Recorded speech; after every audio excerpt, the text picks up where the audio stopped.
Hello students, disconnection के आज के इस लेक्चर में हम सिंथोन और सिंथेटिक इक्विवेलेंट्स के कुछ एग्जांपल्स लेंगे और डिस्कनेक्शन अप्रोच में सिंथेसिस बेस्ट मेथड सिंथेसिस का क्या होता है और कैसे हम डिस्कनेक्शन प्लान कर सकते हैं। याद रखना, डिस्कनेक्शन अप्रोच एक इमेजिनरी अप्रोच है, मेंटल प्रोसेस है जो हम खुद डिज़ाइन कर रहे हैं कि एक मॉलिक्यूल को, बड़े मॉलिक्यूल को हम लैब में कैसे बना सकते हैं। उससे पहले हम लैब वर्क कर रहे हैं, जो एक मेंटल प्रोसेस है, इमेजिनरी प्रोसेस है, हाइपोथेटिकल प्रोसेस है, हम डिज़ाइन कर रहे हैं। ठीक है, और जो डिज़ाइन प्रोसेस हम डिज़ाइन कर रहे हैं उसके बेसिस पर हमें लैब में उसी का रिवर्स प्रोसेस अप्लाई करना है और सिंथेसिस करके देखना है कि हमने जो प्लान डिसाइड किया है किसी मॉलिक्यूल को बनाने का, वो सही है या नहीं। उसकी पुष्टि तभी होगी जब हम उसे लैब में सिंथेसिस मेथड डेवलप करेंगे और वही टारगेट मॉलिक्यूल हम बना लेंगे। अगर वो नहीं बनता है तो डिस्कनेक्शन अप्रोच आपका सही नहीं था, आपने कहीं ना कोई स्टेप गलत ली जिसकी वजह से आपका वो प्रोडक्ट नहीं बना जो टारगेट मॉलिक्यूल आप बनाना चाह रहे हैं। तो सिंथोन और सिंथेटिक इक्विवेलेंट की डेफिनेशन मैं आपको बता चुका हूँ प्रीवियस लेक्चर्स के अंदर। तो सिंथोन की कुछ डेफिनेशंस मैं आपको एग्जाम्पल के साथ में डेफिनेशंस भी आपको बता रहा हूँ कि सिंथोन्स क्या होते हैं। Synthons are idealized fragments which generate during the disconnection approach और रेट्रोसिंथेटिक एनालिसिस। तो फ्रेगमेंट्स होते हैं जो डिस्कनेक्शन के द्वारा जनरेट होते हैं। ठीक है, और जो सिंथोन बन रहे हैं वो सिंथोन जरूरी नहीं कि उस रिएक्शन के लिए, उसके सिंथेसिस के लिए इंटरमीडिएट का काम करे। वो इंटरमीडिएट उस रिएक्शन के लिए हो भी सकते हैं और नहीं भी हो सकते। ठीक है, तो सिंथोन्स वो फ्रेगमेंट्स हैं जो चार्ज स्पीसीज की फॉर्म में बनते हैं, चाहे पॉजिटिव हो चाहे नेगेटिव आयन की फॉर्म में हो। क्लियर। और सिंथेटिक इक्विवेलेंट्स क्या होते हैं? देखो, जनरली क्या होता है, सिंथोन्स एज सच उसी फॉर्म में कॉमर्शियली अवेलेबल नहीं है या लैब में अवेलेबल नहीं है। तो उनको, सिंथोन्स को हम किसी दूसरे रिएजेंट से जनरेट करते हैं। और जिस रिएजेंट से हम सिंथोन जनरेट कर रहे हैं उस रिएजेंट को सिंथेटिक इक्विवेलेंट कहते हैं। क्लियर। तो यहाँ कुछ सिंथोन के मैं एग्जांपल्स ले रहा हूँ कि अगर मान लेते हैं इस तरह के सिंथोन जनरेट अगर होते हैं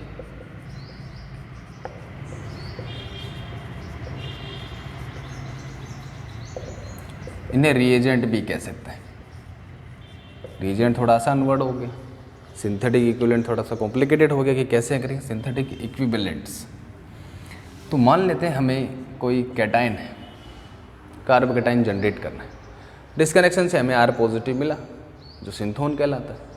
अब इस R प्लस को, R प्लस इस R प्लस की फॉर्म में तो मिलेगा नहीं, तो हम इसे कौन से रिएजेंट से जनरेट कर सकते हैं? उस रिएजेंट को मैं यहाँ लिख रहा हूँ, इसे हम इजीली जनरेट कर सकते हैं।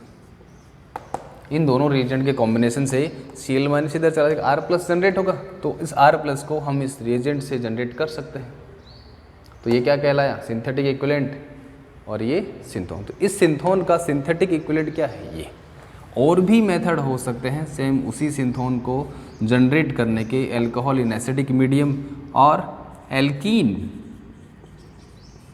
इन एसिडिक मीडियम, इन तीनों से ही कार्बोकेटाइन जनरेट होता है। तो कोई भी एक मेथड लेकर के जो सूटेबल हो उस रिएक्शन के लिए हम सिंथोन जनरेट कर सकते हैं। बहुत आसान मेथड है। क्लियर।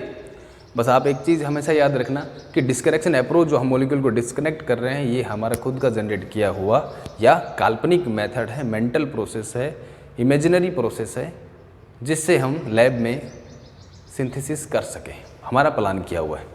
तो इस तरह से आप सोचेंगे तो डिस्कनेक्शन का जो यूनिट है हमारा आसान हो जाएगा पढ़ना। दूसरा सिंथोन अगर मैं लूँ, ये पॉजिटिव के लिए हो गया, कैटायन के लिए।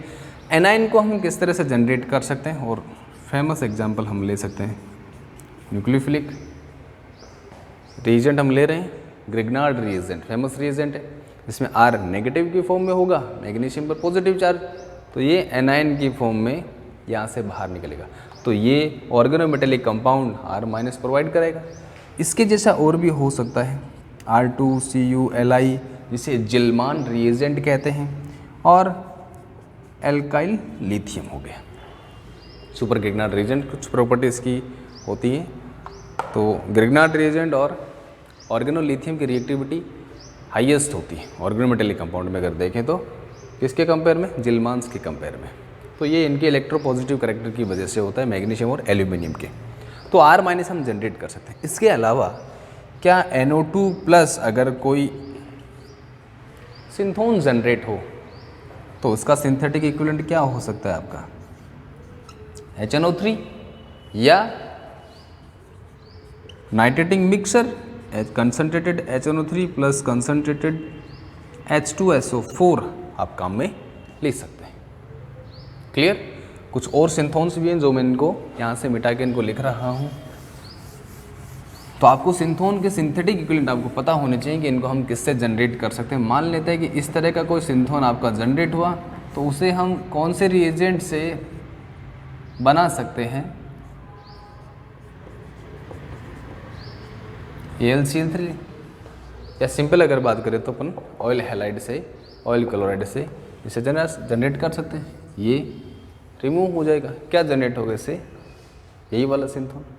यहाँ तुरंत हो सकता है ये तुरंत यहाँ पर कोई न्यूक्लियोफाइल अटैक कर दे, तो ये इसका सिंथेटिक इक्विवेलेंट होगा। ऐसा ही अगर मैं एक और एग्जांपल लूँ, इस तरह का अगर अल्कोहल का कोई फ्रेगमेंट आपको मिले तो इसको जनरेट करना का आसान मेथड है, ये इपॉक्साइड रिंग के ओपनिंग से जनरेट हो सकता है। कोई रिएजेंट यहाँ अटैक करेगा, रिंग ओपन हो जाएगी, तो देखना इस CH के पे O- OH में कन्वर्ट हो जाएगा। ये क्या बना, CH2, ये इलेक्ट्रोफिलिक नेचर का CH2+, यहाँ भी CH2+ आ जाएगा। तो ये सिंथोन और ये इनके सिंथेटिक इक्विवेलेंट्स। ठीक है। अब यहाँ एक चीज़ आपको याद रखने की ज़रूरत है कि सिंथोन और सिंथेटिक इक्विवेलेंट पढ़ने से पहले आपको ये पता होना चाहिए कि ग्रुप्स का किसी benzene ring, electrophilic substitution reaction की बात करें तो उनका इफेक्ट क्या होगा, ऑर्थो पैरा डायरेक्टिंग होगा या मेटा डायरेक्टिंग होगा, एक्टिवेटिंग और डीएक्टिवेटिंग हो सकता है। तो हर एक ग्रुप का पर्टिकुलर बेंजीन रिंग, हम एरोमेटिक रिंग की कुछ ज़्यादा एग्जांपल लेंगे, तो उस पर जुड़े हुए ग्रुप्स का डायरेक्टिंग इफेक्ट आपको पता होना चाहिए। क्लियर? एक दो एग्जांपल मैं आपको यहाँ और बता रहा हूँ सिंथोन और सिंथेटिक इक्विवेलेंट्स का। जैसे किसी रिएक्शन के दौरान या किसी डिस्कनेक्शन के दौरान हमें इस तरह का कोई फ्रेगमेंट मिला, ध्यान देना इन दोनों में फ़र्क है। ये CO+ था और ये CH2 पर माइनस है, ध्यान देना। तो क्या इस तरह का सिंथेटिक इक्विवेलेंट है जो ये सिंथोन या ये फ्रेगमेंट हमें प्रोवाइड कर सके? एक बार सोच के देखना, बहुत आसान है। खुद देखना, कीटोन के जस्ट पास वाला कार्बन अल्फा कार्बन, और अल्फा कार्बन पर हाइड्रोजन जुड़े हुए अल्फा हाइड्रोजन, और अल्फा हाइड्रोजन को हम एब्स्ट्रैक्ट कर सकते हैं अगर बेस अगर साथ ले ले तो सिंपल हो गया। तो सिंपल कीटोन से हम इसे बना सकते हैं, CH3 हो गया। क्या लेंगे साथ में, बेस। ये बेस अल्फा हाइड्रोजन को एब्स्ट्रैक्ट करेगा और ये आपका न्यूक्लियोफाइल बनाएगा। तो ये इसका सिंथेटिक इक्विवेलेंट हो गया इस सिंथोन के लिए। क्लियर? अब एक और एग्जांपल अगर हम किसी सिंथोन के लिए अगर मान लेते हैं हमें Cl पॉजिटिव किसी रिएक्शन के दौरान, या क्लोरोबेंजीन को अपन फ्रेगमेंट कर रहे हैं, तो क्लोरो पार्ट पॉजिटिव की फॉर्म में जाएगा, क्योंकि बेंजीन कौन सी रिएक्शन देते हैं, इलेक्ट्रोफिलिक सब्स्टिट्यूशन रिएक्शन देते हैं। तो Cl+ के लिए क्या सिंथेटिक इक्विवेलेंट हो सकता है, क्लोरीन और फेरिक क्लोराइड का कॉम्बिनेशन लुईस एसिड के साथ में। तो Cl FeCl3 के साथ और एक Cl पॉजिटिव की फॉर्म में बचेगा, जो किसका काम करेगा, एक इलेक्ट्रोफाइल का काम करता है। तो अगर किसी एल्काइन का हमें एग्जांपल लेना, मान लेते हैं किसी रिएक्शन के दौरान हमें इस तरह का फ्रेगमेंट मिला, सिंथोन मिला, तो इस तरह के सिंथोन को हम किससे इजीली ऑब्टेन कर सकते हैं, बेस और टर्मिनल एल्काइन से। क्योंकि टर्मिनल एल्काइन पर जो CH हाइड्रोजन जुड़ा हुआ है वो एसिडिक नेचर का होता है। बेस की प्रेजेंस में ये H+ एब्स्ट्रैक्ट होगा और इस कार्बन पर क्या जनरेट होगा, नेगेटिव। क्या इस तरह का सिंथोन ये जनरेट कर सकता है? बिल्कुल। तो वो सिंथेटिक इक्विवेलेंट हुआ इस सिंथोन के लिए। तो ये जनरल कुछ एग्जांपल्स है सिंथेटिक इक्विवेलेंट और सिंथोन के। क्लियर? अब डिस्कनेक्शन करने के बाद में हमें सिंपलेस्ट स्टार्टिंग मटेरियल मिल गए, स्मॉल मॉलिक्यूल्स मिल गए जो इजीली अवेलेबल हैं, जिनको वापस से रिएक्शन करा करके या जोड़ करके हम वही टारगेट मॉलिक्यूल बना सकते हैं। टारगेट मॉलिक्यूल की डेफिनेशन मैंने बता दी थी आपको, ठीक है। तो मान लेते हैं कि मेरे पास एक टारगेट मॉलिक्यूल है A, उसका डिस्कनेक्शन किया, दूसरा फ्रेगमेंट या मॉलिक्यूल बना B, और इसमें फर्दर मैंने डिस्कनेक्शन किया और क्या बना दिया, इजीली अवेलेबल या सिंपलेस्ट स्टार्टिंग मटेरियल। ठीक है। कितनी बार डिस्कनेक्ट करना पड़ रहा है? 2 बार। तो फर्स्ट डिस्कनेक्शन जो है, तो फर्स्ट डिस्कनेक्शन का प्रोडक्ट क्या है, B। तो फर्स्ट डिस्कनेक्शन का प्रोडक्ट जो है वो दूसरे डिस्कनेक्शन का टारगेट मॉलिक्यूल का काम करेगा। मैं ये बताना चाह रहा था, चाहे कितने ही डिस्कनेक्शन क्यों ना हो, आगे फर्दर इसी तरह से वो टारगेट मॉलिक्यूल का काम करता जाएगा। क्लियर?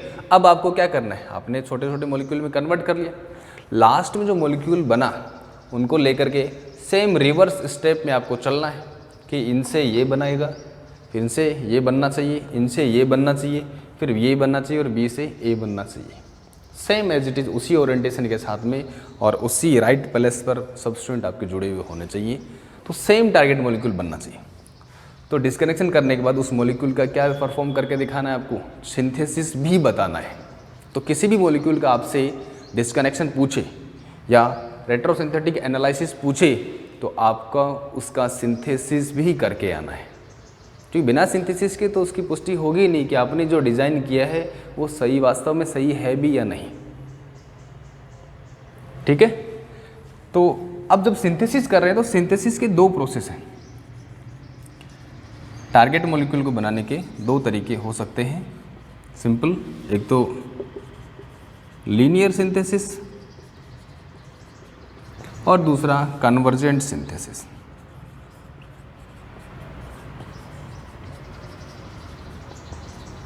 ठीक है।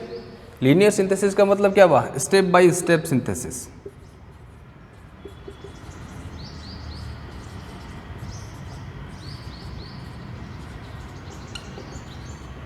Step by step synthesis of target molecule, TM मैंने बता दिया था टर्मिनोलॉजी में पहले आपको, जो टेक्निकल टर्म्स यूज होती हैं डिस्कनेक्शन अप्रोच में मैंने आपको डिस्कस की थी।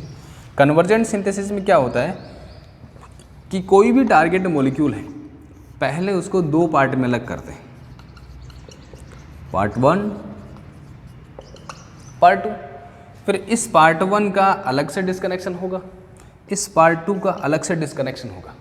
तो जब सिंथेसिस करेंगे तो इस पार्ट 2 को अलग से सिंथेसाइज करना है, इस पार्ट 1 को अलग से सिंथेसाइज करना है। 2 पार्ट हो गए, फिर इन दोनों की रिएक्शन करानी है, इस तरह से रिएक्शन होनी चाहिए कि वही टारगेट मॉलिक्यूल आपका बन जाए। तो 2 पार्ट्स पहले आपको सिंथेसाइज करने, फिर उन दोनों को जोड़ करके या दोनों की रिएक्शन करा कर क्या बनाना है, टारगेट मॉलिक्यूल। तो कन्वर्जेंट हो गया, ठीक है। डाइवर्जेंट होता है और एक कन्वर्जेंट होता है। तो कन्वर्जेंट मेथड हो गया, 2 पार्ट्स को सिंथेसाइज कर रहे हैं आपको अलग से, फिर दोनों को कंबाइन करते हैं। इन दोनों का कंपैरिजन करें तो बेस्ट मेथड आपका कन्वर्जेंट होता है, क्योंकि इसमें टारगेट मॉलिक्यूल जो बनता है उसकी यील्ड ज़्यादा आती है। तो ये कुछ जनरल डिस्कशन हुआ सिंथोन, सिंथेटिक इक्विवेलेंट, सिंथेटिक मेथड्स।